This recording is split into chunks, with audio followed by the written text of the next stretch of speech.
আসসালামু আলাইকুম।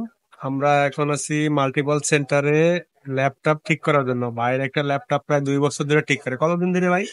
দুই বল। বছর 2 বছর ধরে ঠিক করে। সে আমারে বলতেছে যে ঠিক করতে যাবো যাবো যাবো যাবো, কিন্তু ঠিক করতে আসে না। এই অবশেষে আসা হলো, দুইজনের সময় 1 বছর একসাথে হইলো। উনি ল্যাপটপটা কিনছিল 2017 সালে। এখন চলে 2024 সালের নভেম্বর মাস, মানে 24 সালও যায় যায়। আমরা এই মুহূর্তে মাল্টিপল সেন্টারে আছি। আমরা একটু ভাই, যেই ভাই ঠিক করতেছে, ওই যে ভাই ঠিক করতেছে, আপনারা চাইলে আসবেন। ভাই অনেক ঠান্ডা মানুষ, মানে অনেক শান্তভাবে ভালোভাবে কাজ করে। ওনাদের সবটাও একটু দেখাই দিই।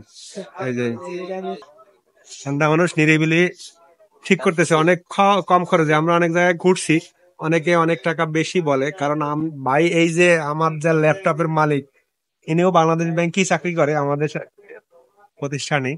আমরা একসাথেই আছি, কিন্তু উনি আমারে ছাড়া আসবে না। ওনারে বলছি ভাই যান মাল্টিপল সেন্টারে যাইয়া ঠিক করান, কয় না আসবে না। এই 2 বছর, কত বছর আবার কন, 2 বছর দুই অপেক্ষায় বছর ছিলাম। অপেক্ষা ছিল ভালো রে। শুধুমাত্র এই ল্যাপটপ ঠিক করতে। আজকে আসছে। সবাই ভালো থাকবেন, সুস্থ থাকবেন, আল্লাহ হাফেজ।